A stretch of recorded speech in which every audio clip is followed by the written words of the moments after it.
Hi friends, welcome to Indian Recipes Tamil. நம்ம இன்னைக்கு chocolate mousse எப்படி செய்யறதுன்னு பார்க்க போறோம். இது செய்யறதுக்கு ரெண்டு பொருள் மட்டும் போதும். ரொம்ப டேஸ்டியா இருக்கும். செய்யறதும் ரொம்ப சுலபம். அதே சமயம் சின்ன குழந்தைங்கள்ல இருந்து பெரியவங்க வரைக்கும் கேட்டு வாங்கி சாப்பிடுவாங்க. அவ்வளவு சுவையா இருக்கும்.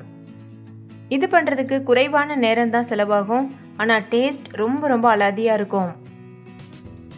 நீங்களே பாருங்க எவ்வளவு பெர்ஃபெக்ட்டா, எவ்வளவு சாஃப்ட்டா, சூப்பரா இருக்கு. கட்டாயம் ட்ரை பண்ணி பாருங்க ஃப்ரெண்ட்ஸ். உங்க எல்லாருக்கும் ரொம்ப பிடிக்கும். இப்போ வாங்க வீடியோக்குள்ள போய் இந்த ரெசிபி எப்படி செய்யறதுன்னு பார்க்கலாம். வீடியோக்குள்ள போறதுக்கு முன்னாடி நம்ம சேனல் இந்தியன் ரெசிபிஸ் தமிழை சப்ஸ்கிரைப் செய்யாத நண்பர்கள் சப்ஸ்கிரைப் செய்துக்கோங்க. பக்கத்தில் இருக்க பெல் சிம்பலையும் கிளிக் பண்ணிட்டு ஆல் என்ற ஆப்ஷனையும் கிளிக் பண்ணி சேவ் பண்ணிக்கோங்க.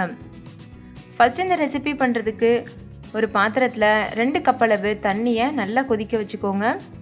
சின்ன பாத்திரமா இருக்கணும். இப்போ தண்ணி நல்லா கொதிச்சிட்டு இருக்கு. இப்போ அதுக்கு மேலே ஒரு பெரிய பாத்திரம் வச்சுட்டு அதில் டார்க் சாக்லேட்டை சேர்த்துருங்க. இது 150 கிராம் அளவு டார்க் சாக்லேட். நீங்கள் இதுக்கு பதிலாக சாதாரணமான மில்க் சாக்லேட் கூட சேர்க்கலாம். இப்போ இது நல்லா உருகட்டும். லேசாக உருக ஆரம்பிச்சிருச்சு. இந்த டைமில் லோ ஃப்ளேமில் வச்சுருங்க. நம்ம டபுள் பாய்லர் மெத்தடில் இதை மெல்ட் பண்ணிகிட்ருக்கோம். அப்படி இல்லாமல் டைரெக்டாக ஃப்ளேமில் காமிச்சு மெல்ட் பண்ணிங்கன்னா சாக்லேட் சீக்கிரமாக கரிஞ்சு போயிடும். டேஸ்ட்டும் நல்லா இருக்காது. அதனால் கட்டாயம் இந்த ஸ்டெப் ஃபாலோ பண்ணுங்கள். இப்போ பாருங்கள் சாக்லேட் நல்லா உருகிருச்சு. இப்போ இந்த ஸ்டவ்வை ஆஃப் பண்ணிவிட்டு இதை ஒரு ஓரமாக வச்சிடலாம். இது முழுமையாக ஆறணும். ஆறுனதுக்கு அப்புறமா தான் ரெசிபி செய்யணும். இப்போ ஒரு மிக்சிங் பவுலில் 2 கப் அளவு விப்பிங் க்ரீம் சில்லுன்னு எடுத்துக்கோங்க. அதை பீட்டர் வச்சு நல்லா இது போல் பீட் பண்ணிக்கோங்க. நல்ல ஸ்டிஃபாக க்ரீமியாக வரது வரைக்கும் நல்லா பீட் பண்ணிக்கிறணும். இப்போ ஓரளவு க்ரீமியாக வர ஆரம்பிச்சிருச்சு. இது இன்னும் கொஞ்சம் நேரம் நல்லா பீட் பண்ணணும். ஸ்டிஃபான க்ரீம் வரது வரைக்கும். நான் 2 கப் அளவு விப்பிங் க்ரீம் எடுத்திருக்கேன். அது 400 ml அளவு விப்பிங் க்ரீம் இருக்கும். இப்போ பாருங்கள் கரெக்டான கன்சிஸ்டன்சிக்கு இதை நம்ம பீட் பண்ணி எடுத்தாச்சு. எவ்வளோ ஸ்டிஃபாக இருக்குது பார்த்தீங்கல்ல. இது கரெக்டான கன்சிஸ்டன்சி. இந்த டைமில் பீட்டரை ஆஃப் பண்ணி தனியாக வச்சுருங்க. அதுக்கப்புறமா இதில் நம்ம ஏற்கனவே உருக வச்சுருக்கோம்ல சாக்லேட், அதை இதுக்குள்ளே சேர்த்துருங்க. இந்த சாக்லேட் இப்போது முழுமையாக ஆறி இருக்கு. ஆறாமல் இருக்கும்போது, அதாவது சூடாக இருக்கும்போது சேர்த்திங்கன்னா கண்டிப்பாக நம்மளுடைய விப்பிங் க்ரீம் உருக ஆரம்பிச்சிடும். அதனால் சாக்லேட் முழுமையாக ஆறினதுக்கு அப்புறமா சேர்த்துக்கோங்க. சேர்த்துட்டு ஒரு தடவை நல்லா பீட் பண்ணி நல்லா மிக்ஸ் பண்ணி விட்டுக்கோங்க.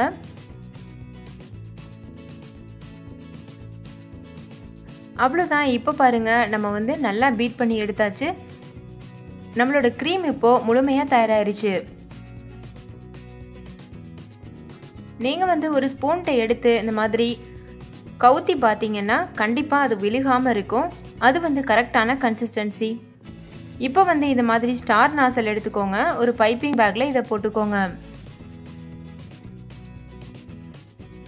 பைப்பிங் பேக்குக்கு பதிலாக நீங்கள் வேறு ஏதாவது ஒரு கவர் யூஸ் பண்ணிக்கலாம். இல்லைனா பால் கவர் கூட யூஸ் பண்ணிக்கிறலாம். இந்த மாதிரி ஒரு கிளாஸில் வச்சுட்டு நம்ம ஏற்கனவே செஞ்சு வச்சுருக்கிற க்ரீம் இருக்குல்ல, அதை உள்ளே வச்சுருங்க. ஒரு 2 ஸ்கூப் வச்சா போதும். வச்சுட்டு இது போல் கையில் எடுத்து நல்லா க்ளோஸ் பண்ணிக்கோங்க. அதுக்கப்புறமா இந்த க்ரீமை ஒரு பவுலில் சேர்த்துக்கோங்க. நான் ஐஸ்கிரீம் பவுலில் சேர்க்குறேன். நீங்கள் விருப்பமான பவுலில் சேர்த்துக்கிறலாம். நம்ம கப் கேக்லலாம் க்ரீம் அப்ளை பண்ணுவோம்ல, அந்த மாதிரி முழுமையாக பண்ணிக்கோங்க. நான் 2 ஐஸ்கிரீம் பவுலில் இந்த மாதிரி ரெடி பண்ணி வச்சுருக்கேன். இதுக்கு மேலே கொஞ்சம் போல் கோகோ பவுடர் வச்சு அலங்காரம் பண்ணிடலாம். அதுக்கு ஒரு சன்னி வச்சுக்கோங்க. அதில் ஒரு ஸ்பூன் அளவு கோகோ பவுடர் போட்டுட்டு இது போல் தூவி விட்டுருங்க. நீங்கள் கோகோ பவுடருக்கு பதிலாக சாக்லேட் துருவல் கூட சேர்க்கலாம். இப்போ இதை 30 நிமிஷம் நம்ம ஃப்ரீசரில் வச்சிடலாம். இப்போ பாருங்கள் ஃப்ரெண்ட்ஸ், 30 நிமிஷம் ஆயிடுச்சு. நம்மளுடைய சாக்லேட் மூஸ் சூப்பராக தயாராகிருச்சு. இது ரொம்ப சாஃப்டாக வாயில் வச்சதும் கரையக்கூடிய அளவுக்கு ரொம்பவே டேஸ்ட்டாக இருக்கும். ஸோ கட்டாயம் ட்ரை பண்ணி பாருங்கள்.